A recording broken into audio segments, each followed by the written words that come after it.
All right, everybody, final check. 1, 2, 1, 2, 3. We've got 30 seconds. We'll be starting in 30 seconds. Stand by.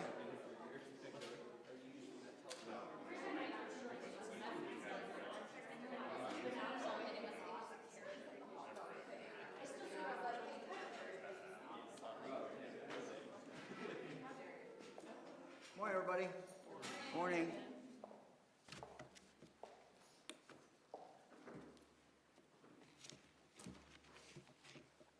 Well, good morning, everybody.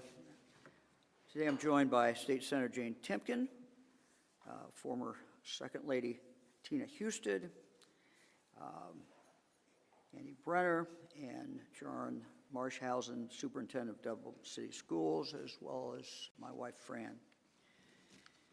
We're all here today in support of new legislation that is designed to accomplish exactly what I called for in my State of the State address last month: banning cell phones in Ohio in our schools once and for all.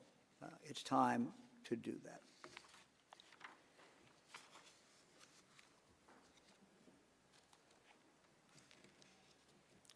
In last year's State of the State, I talked about the need to take action in this area.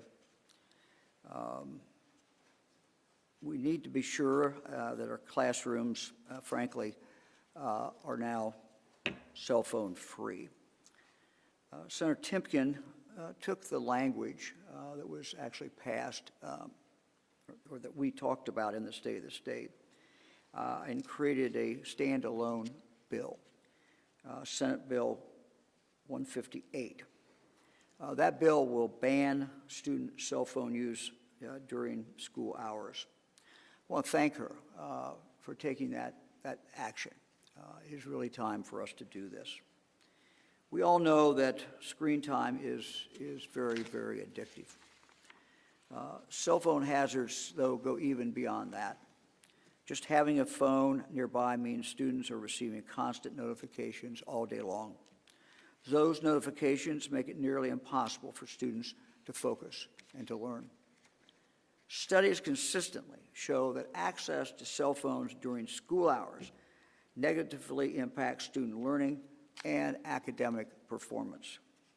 Furthermore, these phones can be incredibly harmful to students' mental and emotional health. They expose our kids to things like cyberbullying, sextortion, which means that students are blackmailed with private sensitive images, videos, or information.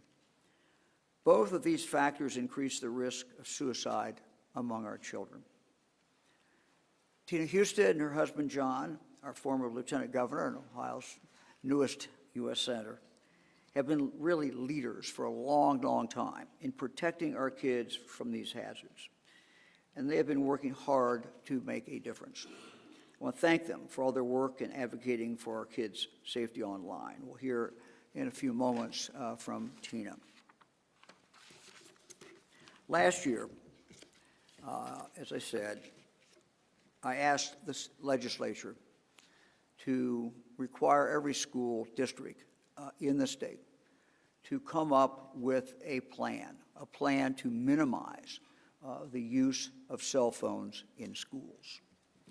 As a result of that, our schools have really started to look at this. Many of them have already come up with plans. I think the results have been very good.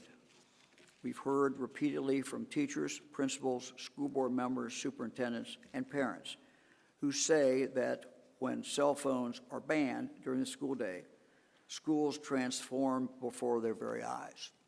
They said that their kids are focused in the classroom. The lunchroom is noisy once again. Kids are actually talking to each other. The lunchroom is just different, they've told us. The kids are actually talking instead of burying their heads in their phones. These superintendents and principals and teachers tell us student engagement and attendance have actually improved. Grades are better.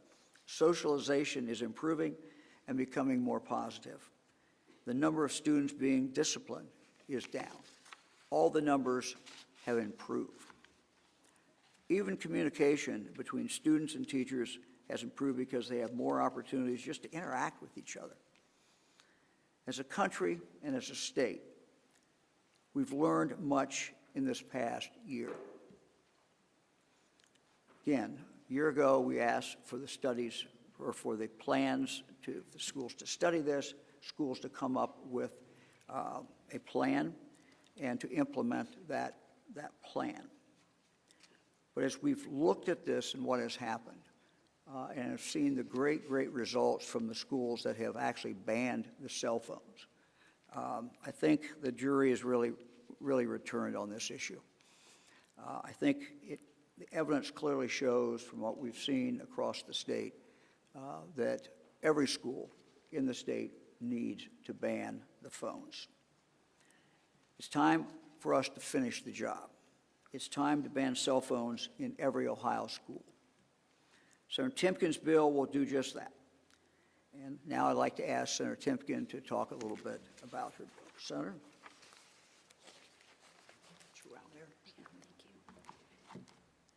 Good morning. Thank you, First Lady Fran DeWine, Governor DeWine, Senator Brenner, former Second Lady Tina Husted, and Superintendent Marshausen for all of your great work. It is my pleasure to take the mantle with this with Senate Bill 158. We've all seen since the explosion of social media and technology and cell phone use since the late 2000s that our children are more connected than ever to technology, but not to each other and interpersonal connections. We've seen through various social media apps that they are addicted. They are constantly on them, in their pocket, constant vibrations. It is estimated that the average child student in the classroom is getting over 11 notifications an hour. That adds up to almost 192 notifications during their waking hours. That means they're distracted, they're addicted, they're constantly wondering, what am I missing? What notification did I miss? This does not provide for a conducive learning environment, but also has damaging social effects. This legislation is a common sense approach to unplug our children from the constant distractions that they have in the classroom. It will reduce those distractions and allow instructions and facilitate the building of interpersonal relationships that are so vital to human development. By eliminating cell phone use in our classrooms, we will allow for improved academic performance and reduce the effects of cyberbullying and give students the tools that they will need to have a successful life academically and otherwise. I say, unplug our children so that they can plug themselves into a brighter future and thrive. Thank you. Thanks, Senator. Thank you very much. Last year, I signed House Bill 250, which required schools to implement formal policies regarding cell phones. This was really, I think, the first step that we needed to take. It was the first step that really motivated hundreds of school districts to finally ban phones from their classroom. Senator Andrew Brenner led the way on getting the cell phone provision added to that bill. I'd like to thank him for that and ask him to speak. Thank you, Governor, and thank you all for being here today. Yes, we started off, the Governor gave his State of the State address a year ago, discussing obviously the use of cell phones in the classroom being a distraction, and I spoke with State Rep Tracy Richardson and House Bill 250, and we decided to amend that to start the process going of getting the cell phones out of the classrooms. One of the biggest concerns, and I know the Governor and the others up here all share, is that we've had a lot of problems with behavioral issues in classrooms with bullying. We've had to use and pass bills like Braden's Law to deal with these types of issues. And not only that, we've had a significant amount of learning loss. And I think most of this, or a large chunk of this, can be attributed to the use of cell phones and the constant distractions that are going on in the classrooms. By getting rid of the cell phones, I believe that this is a step in the right direction of turning our Ohio students around. And this isn't just here in Ohio, we've seen this nationally. So I think this is something that, this is something where Ohio is taking the lead on this, and I thank the governor, I thank the former lieutenant governor and former second lady for also taking the lead in this a year ago. So I just appreciate all those that have been involved in this, and we are going to continue to work on it. In fact, later today, Senator Timkin's bill will be heard in the Senate Education Committee. We will have both sponsor testimony and proponent testimony in favor of the bill. And I believe this is something that will move quickly in the Ohio legislature. So thank you very much. And again, this is something that's been long coming. Thank you very much. Let me now introduce Superintendent Marshhausen, who has strongly supported removing cell phones from our schools. Dublin City Schools were among the first districts in Ohio to implement a policy restricting cell phone use during the school day. Superintendent, thank you for joining us. Thank you, Governor. I'd like to thank Governor DeWine and his continued efforts to provide mental health services and leadership in this area in Ohio. I'd also like to thank Senator Timkin for introducing a standalone bill that will allow this legislation to move more quickly so that school districts have time to prepare and adjust policies and handbooks for the 2025-26 school year. And as Senator Brenner and I were talking, we've been working together for 15 years in various capacities, and his constant support for Ohio education is wonderful. As we went through this process in the Dublin City Schools, we had near unanimous support from our parents for banning cell phones from our schools. We have owned over 90,000 residents, and I received one complaint when we introduced the cell phone ban. In fact, as we've had meetings recently, our Business Advisory Council has talked about the importance of graduating students who can work and be successful without having the device in their hands.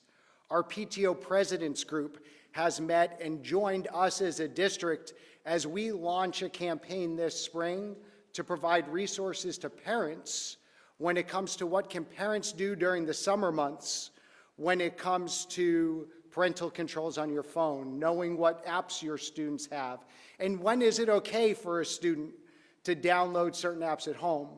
Because legislation like this not only gives us the opportunity as school districts to do the right thing, it opens up conversations with moms and dads, with grandmas and grandpas. Because what we do in school from 7:30 to 2:30 isn't enough. We need to partner with our parents. We need to collaborate with our parents. And mental health issues and our student safety takes all of us working together. And leadership like these elected officials bring to us in Ohio is a catalyst to those conversations, not only in schools, but in communities.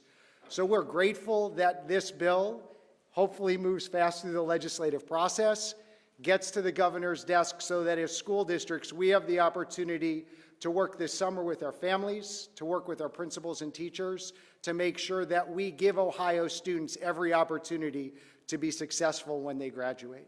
Thank you. Thank you very much. Appreciate it. Thank you, sir. Appreciate it.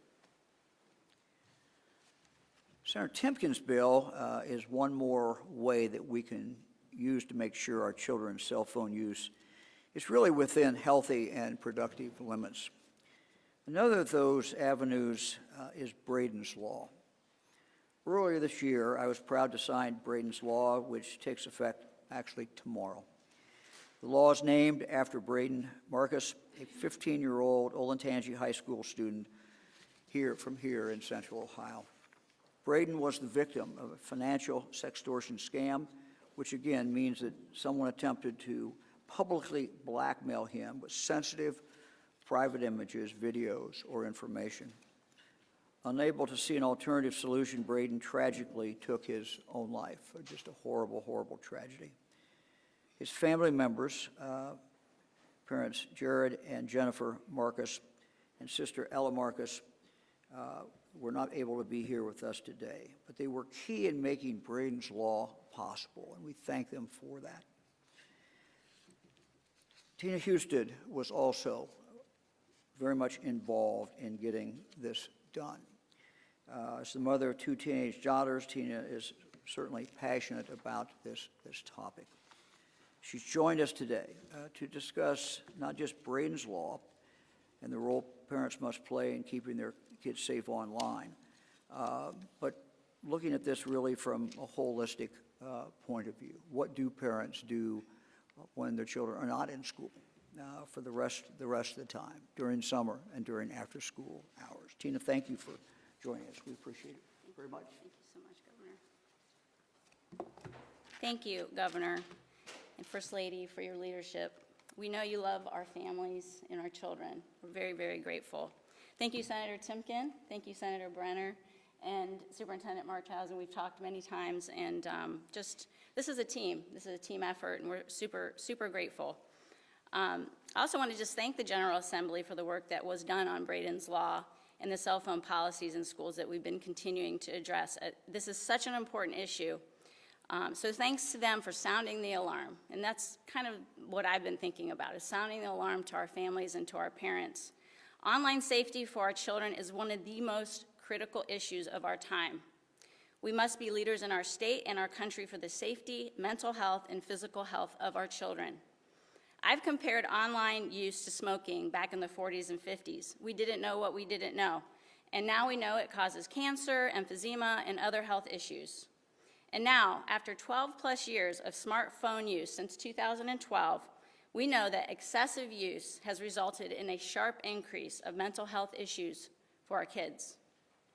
I would suggest that online overuse is much worse than what smoking was years ago, because over 90% of people, including our children, are using smartphones, especially social media and other apps, many of them unregulated and often laden with online predators. Perhaps we thought by giving our children unlimited access to smartphones was that we would open their worlds up to good that's out there. But instead, we've given everyone, the good and the bad, access to our children. As a parent and as an athletic coach myself, I have witnessed firsthand the dangers that online apps and social media can have to young children, as well as to developing teens. Every person here, and in our state and in our country for that matter, should read the book, The Anxious Generation, written by NYU social scientist Jonathan Haidt. If you would like to dive into the very concerning statistics that our kids are suffering, both mentally and physically, from excess online activity, he outlines that online use is disrupting our focus and our human relationships. In addition, we have left our children's classrooms, bedrooms, and minds wide open to an uncensored world. One surprising stat, and I'm a stat person, I loved stats when I was in college, was that our children spend less time outdoors than our prison inmates today. Excessive device is also impacting vision and hearing due to screen distances from the eyes and excessive high-volume headphone use to the ears. Not only are suicide rates and depression rates skyrocketing, our kids' physical health is also declining. Another staggering stat is that children under the age of 8, think of that, 8, are now averaging 2 hours and 40 minutes on digital devices. And this is particularly hitting our lower socioeconomic classes even harder, with their averages being 3 hours and 40 minutes compared to higher socioeconomic classes at 1 hour and 40 minutes. I sent you that stat, Governor. It's no secret there have been accounts of sextortion and online bullying in the state and in nation, which at times, as we've discussed today, has resulted in loss of life. But I believe truly that there's hope for parents and families who want to help their children. So today I want to offer to you and to families and parents 5 suggestions that will help your child's online health that I have personally employed. First, learn how to set up restrictions on your child's phone. All phones have this option. Find a friend, a guidance counselor, or plenty of online sites that will help you teach yourself how to set up these restrictions on the phone. Limit your child's activity on their device to less than 3 hours a day per Jonathan Haidt. A child's phone should not be in their bedroom when they go to bed. Set phones to downtime through these restrictions from 9 p.m. to 7 a.m. Download an app that sends alerts when there is harmful or risky activity. There is a developer in our own state of Cleveland who is working on one now called Cyber Safely AI. There may be others out there with similar AI scans for digital threats. But most importantly, talk to your children. Make sure they know that they can come to you if they feel uncertain or threatened by anyone. As we have talked, we've had these legislative efforts with Braden's law, cell phone policies in the schools, and now if you were listening to the federal platform, the Take It Down Act that the First Lady and Senator Cruz are talking about. I applaud all of those people who are involved in this great start, but we continue to need to educate our parents and our families. And for those who may object to concerns that this would be suppression of speech, I would suggest that age limits are set for a reason. There's a reason why children aren't permitted to smoke or to go to an R-rated movie or to purchase pornographic material. Those under the age of 18 have developing brains and bodies that can be impacted in a very negative way. We as adults need to protect them from the people who mean them harm and the online products designed to harm them. So no matter the resistance that we might hear, as we work on this issue together, always remember that our kids are our future. They are Ohio's future. They are our nation's future. We can all do this together to protect them and, in effect, make our families healthier together. God bless you, and thank you. Thanks, Tina. Thank you very much. We're happy to take questions.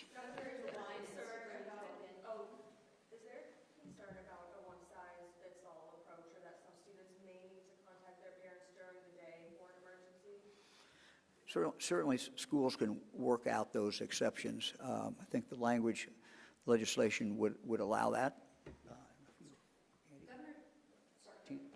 Yes. Jane, you want to come over here? Yeah. There are exceptions in the language as it's being introduced today that will allow for technology use in instances when a child needs special instruction with that technology. So there are some exceptions. Obviously, the superintendents and others are going to have to work with the child, but we're allowing small exceptions in this case.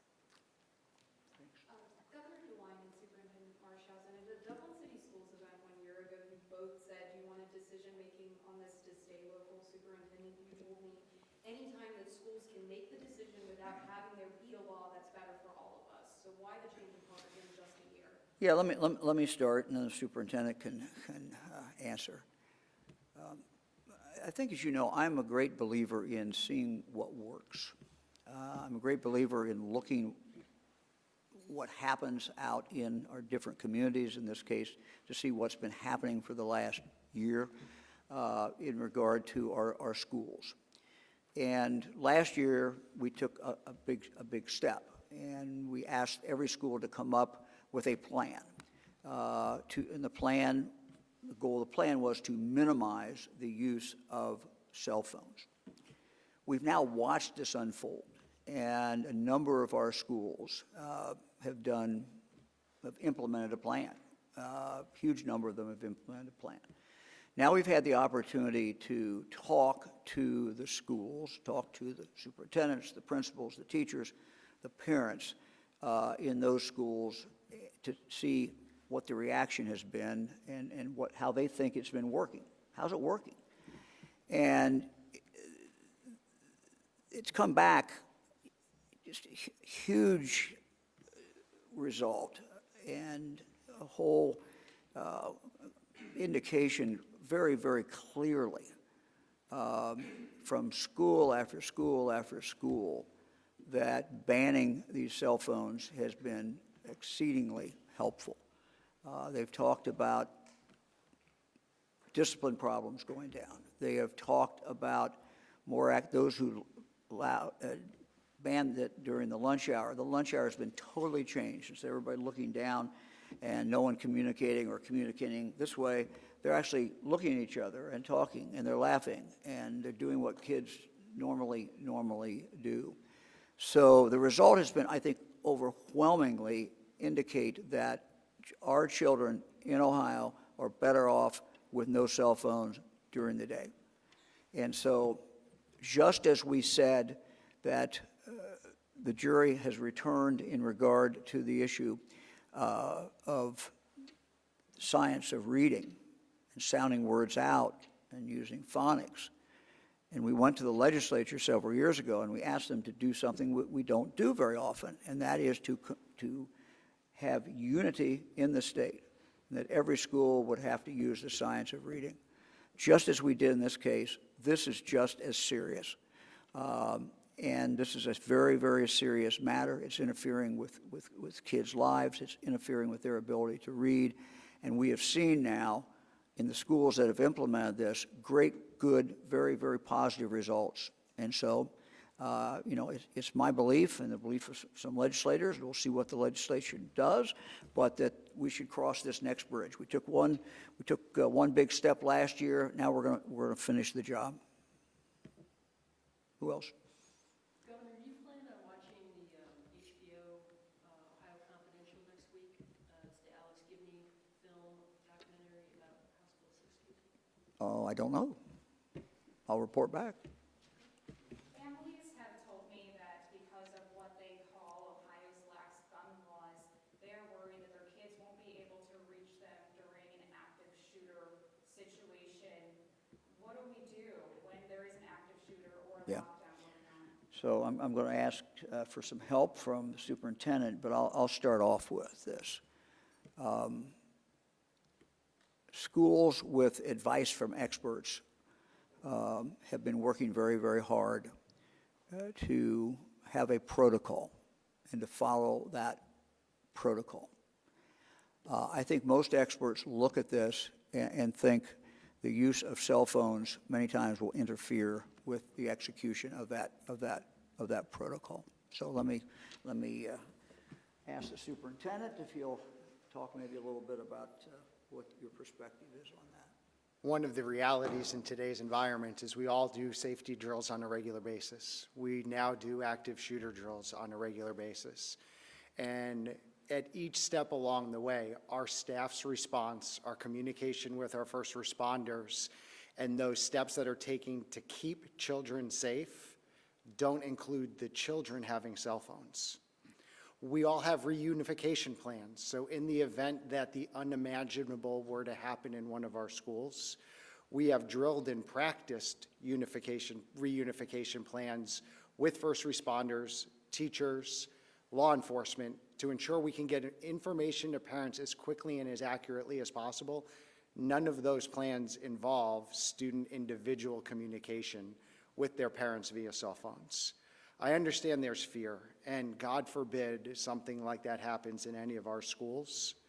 And our goal will be to get kids as safely back to parents as possible, but an individual student having a cell phone isn't part of any of those plans. Why? Because it clogs and slows the process. In any situation, if students are given directions on where to go, them looking down at their phones, them looking at their phones, it only slows the process as to what we're trying to do, what we've practiced when it comes to evacuating, when it comes to lockdown, when it comes to shelter in place. Whatever those plans are, students need to be paying attention to the adults who are giving them those directions. And if they're on their phones, it slows things down. So we need to remember that our job as schools is the safety of those kids when they're in our buildings. And in that case, the adults who are in the building, in the space with them, need to be the ones giving them the directions. So let me just add that Superintendent Marshausen's comments are very consistent with our Office of School Safety and the advice that those experts give. And I think it's consistent with the advice that I've heard from other experts as well. Who else? Governor, I wonder, is it time for the state to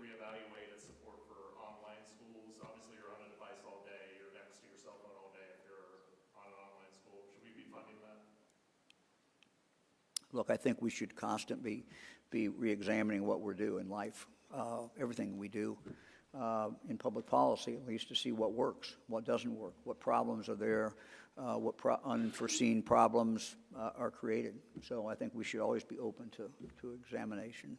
Sir, what impact do you feel Braden's law? I'm sorry, I missed the first part. What? What impact do you feel that Braden's law can have now that it's going into effect? I'll let the experts take that one. Senator Brenner. Yeah. Andy? Well, yeah, thank you. Well, obviously, bullying in general, and then, cyberbullying, which is what happened in the case of the Marcus family, and which led to this tragic, 27 minutes later, he committed suicide. Eliminating or reducing the amount of times that somebody can potentially be bullied during the school day. I mean, think about what we're doing here. And the question earlier was about, what do you do with if they don't have the cell phones? Well, a lot of kids are going to be interacting with each other a little more. You're going to be a little more attentive to the fact that when you're on a cell phone or a personal communication of any type and you're sending it out electronically, it's completely lacking of any human emotion. You're just sending something, and the other person is how they interpret it at the other end. And so that is what's led to suicides. It's led to other things. I think Braden's law is a step to help prevent that by stiffening laws. But I think that by getting the cell phones out of the classroom, you're going to be able to eliminate this constant, kids checking their cell phones and potentially being bullied throughout the day. And I think that's something that we have to, as a society, come to grips with, that this is what's going on. And yes, I think parents need to be talking about it a little more when, the kids leave the school, they're going to get their cell phones back. I'm not for, banning cell phones completely, but I think during the school day when kids are supposed to learn, and we've had lots of learning loss, we've had lots of, cyberbullying and other things, I think we need to be taking that into full consideration, which is what's had to lead to a Braden's law being necessary to pass. So I support it. I think that this is going to help maybe reduce the need for that law in the long run. Because if you have fewer opportunities during the school day to bully a kid who's sitting in, you got to remember, they're still sitting in a classroom setting. And if they're constantly getting their messages on their phone, that's a problem, especially if they're looking at their social media apps and they're reading stuff that makes them look bad in their own minds. And that's what leads to the mental health breakdown, which is why I think we've also seen a huge increase in the need for mental health. I think this will be something that could potentially also reduce the need for mental health in our schools. So I think there's a lot of things that are going on here that we are now, I think, and I know the governor, the first lady, everybody up here has tried to take a lead in, and I think that, we're going to continue going down this path, and we're going to be reviewing all of our public policies. And I think, again, Senate Bill 158, I think, is another great step, another, cog in the improvement of our schools and our students. Senator Brenner, Senator Timkin, you have this as a standalone bill now. What's the chances this gets added as an amendment to the budget? Thank you. It is a standalone bill now. As we said, sponsor and proponent testimony is taking place today. The hope is to pass it and then maybe as an amendment to the budget. But stay tuned. Governor, earlier today you said that you would like to see library funding returned in the budget to what you suggested. Have you been in contact with the speaker and with Representative Stewart? I guess, how are those negotiations going? Well, what I said today is really what I've consistently said since we presented our budget. Obviously, this is our budget. This is what we think things should turn out. But we also respect the process. And the process is that you have the House with a bill that they will pass, the Senate has a bill that they will pass eventually, and then we'll all get together and try to figure it out. So, I'm sorry? No word on whether you veto it? Oh, no, we're not going to talk that. We're not talking the V word today. We won't get into that. We'll see. There's a lot of moving parts in this budget. Look, there's a lot of things in the budget that are, I think, very, very important to this state. Our public policy in legislative bodies and states is set by the budget. A great deal of it And, you know, what you invest in is what you care about. What you invest in is what you think is important. But we also realize that this is a budget that's now getting back to normal. We don't have the one-time money that we've had for the last few years. And so, you know, choices have to be made. And whether that's over libraries, or that's over schools, or whether that's any other subject. So, you know, these choices are just part of the process, and we're going through the process now. So what I told the library folks this morning is I think, consistent. We like what we put in our budget, and that's shouldn't surprise anybody. There's legislation that would require app stores to obtain parental consent before allowing you to download apps. Can you talk about your thoughts on that bill and that approach? I would have to look at that. I don't have an opinion today on that. Somebody else had a question. If free tax hikes were removed from the state budget, what kind of message do you think that sends? I mean, no more child tax credits going to be funded, the youth sports stadium fund. Do I support what? I'm sorry. Just your 3 tax hikes were removed from. Yeah, well, look,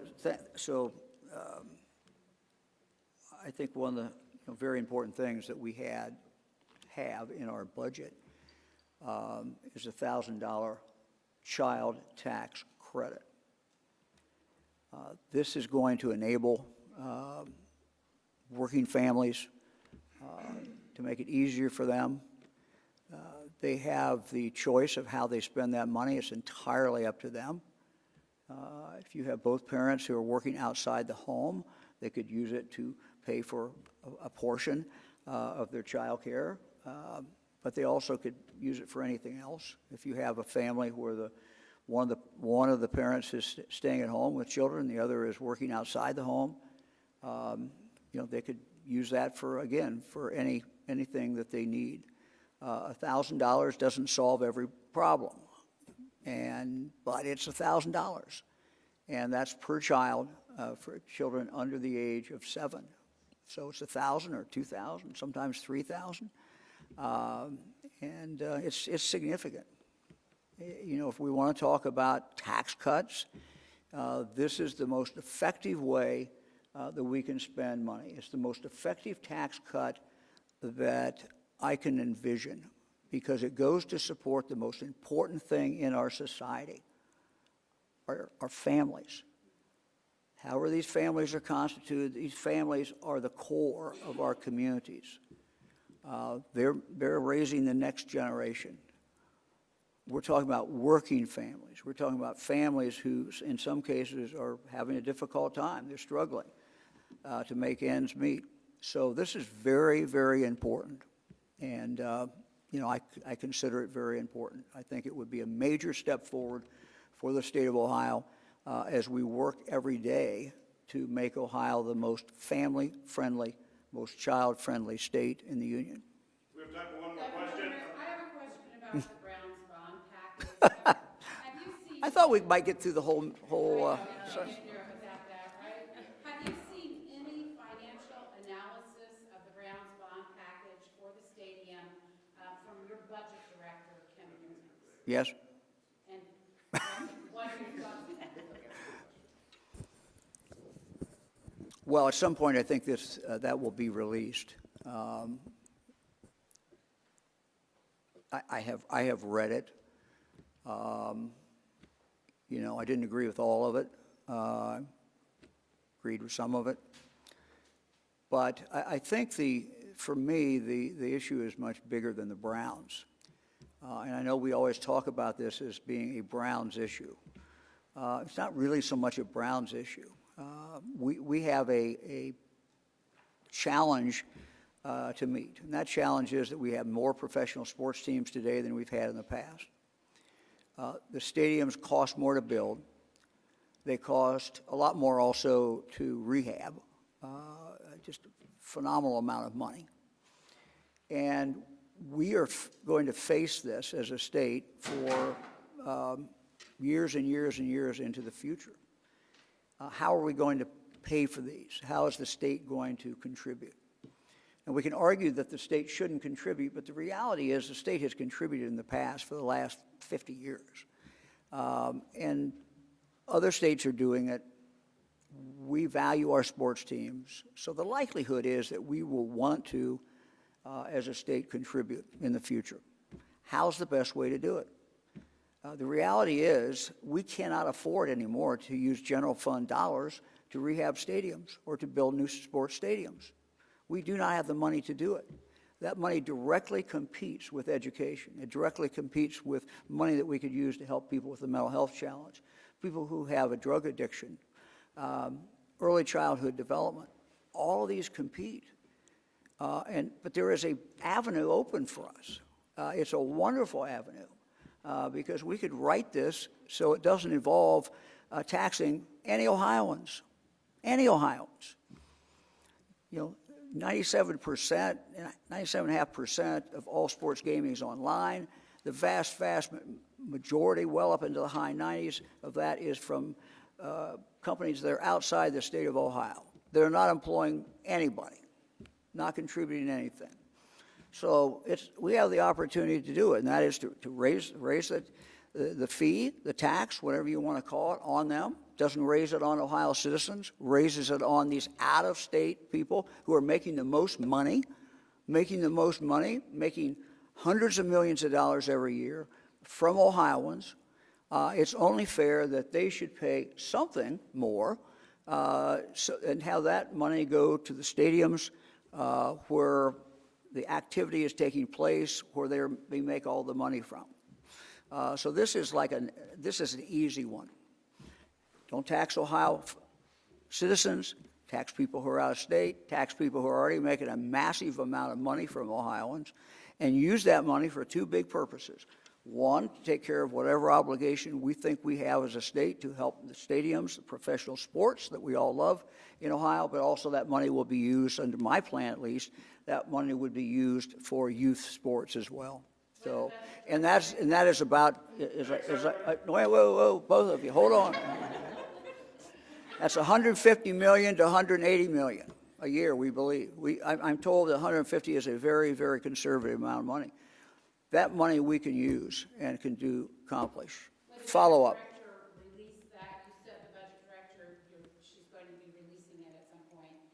Would you ask her to release that prior to the omnibus coming out today?